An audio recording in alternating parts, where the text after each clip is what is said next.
सच का बिगुल, खबरें सच्चाई के साथ। अरे अवधेश प्रसाद जी, पार्टी के हमारे प्रदेश के अध्यक्ष नरेश उत्तम जी, राजेंद्र चौधरी जी, राहुल गौतम जी और यहाँ पर उपस्थित सभी हमारे पत्रकार साथी, मैं सबसे पहले अनंत राम जायसवाल जी को याद करता हूँ।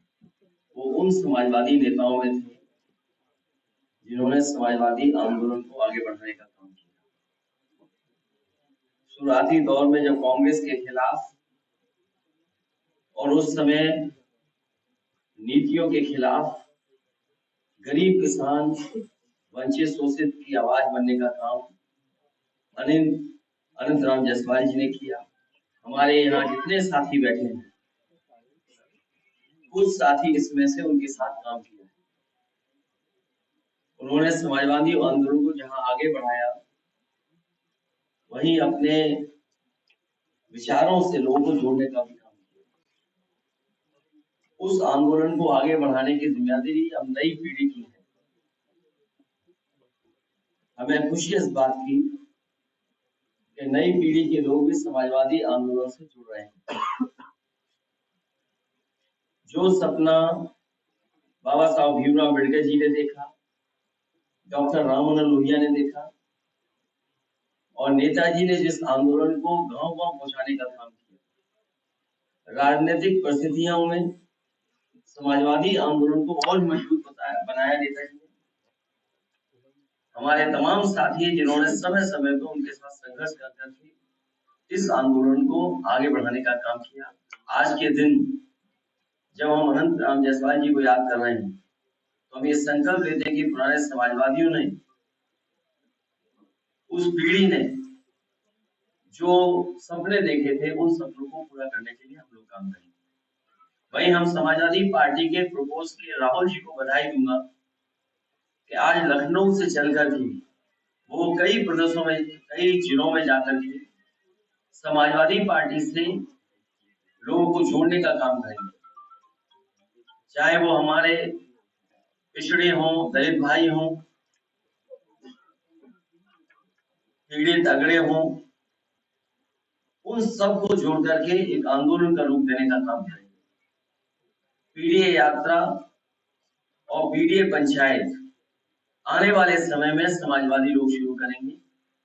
हमें उम्मीद है इनकी यात्रा से समाजवादी पार्टी से लोग जुड़ेंगे और जिन परिस्थितियों में आज राजनीति जा रही है और जिस तरीके से संविधान को और लोकतंत्र को खत्म करने की कोशिश हो रही है, ये पीडीए यात्रा राहुल जी चला करके संविधान की रक्षा करने का काम करेंगे।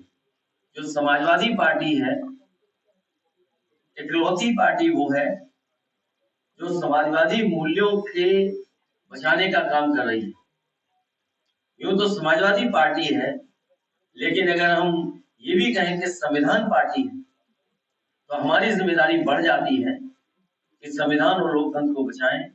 आज जो ताकतें काम कर रही हैं, वो समाज में जहर घोल रही हैं, दूरियां बना रही हैं और जिस तरीके से किसान, नौजवान दुखी है, उसके सामने कोई रास्ता नहीं है। अगर एनसीआरबी का आंकड़ा देखें तो जब से बीजेपी की सरकार आई है, पूरे देश में 1 लाख किसानों ने आत्महत्या की। जहां नौकरियों के लिए सपने देखता था नौजवान, मेहनत करता था, पढ़ाई करता था, अब ऐसी परिस्थितियां बन गई, ऐसे आर्थिक नीतियों के रास्ते पर भारतीय जनता पार्टी देश को ले जा रही है कि नौकरियां तो खत्म हो गई, अब सम्मान का रोजगार मिलना भी मुश्किल है। अगर नौजवान सामने आए, अपना सीवी दिखाए और कहे कि हम इस सीवी के अनुसार काम करना चाहते हैं, अपनी मानसिक क्षमता को बढ़ाना करके हम रोजगार या नौकरी करना चाहते हैं, लेकिन ये सरकार उन्हें वेटर, होटल में नौकरी या सफाई की नौकरी देना चाहती है, डिलीवरी की नौकरी देना चाहती है। हम अपने नौजवानों को कहना चाहते हैं कि समाजवादियों को जब भी मौका मिलेगा, उन्हें सम्मान का रोजगार और नौकरी के अवसर देने के लिए समाजवादी लोग काम करेंगे। आज मैं राहुल जी को बधाई देता हूँ, शुभकामनाएं देता हूँ इस सर्दी में यात्रा निकाल रहे हैं। हमें उम्मीद है यात्रा सफल होगी। इनके सभी साथियों का भी बहुत बहुत धन्यवाद और आभार इनका मनोबल बढ़ाने के लिए। आप पत्रकार साथियों का भी धन्यवाद जो इतनी सर्दी में सुबह सुबह हम और आप लोग मिले। अच्छाई से कोई नाराज नहीं हो सकता।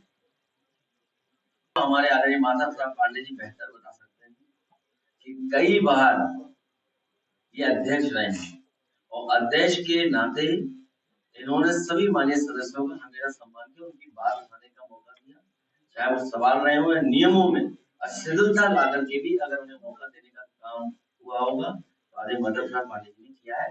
मैं समझता हूँ उस नियम के बारे में और उस नियम के तहत जो अधिकार माननीय विधायकों के आप बेहतर बता। तो याचिकाएं जितनी की जाती है वाले याचिकाएं लोग कम देते और अब याचिकाएं बहुत एक दिन में 10 याचिकाएं आती हैं। हम लोग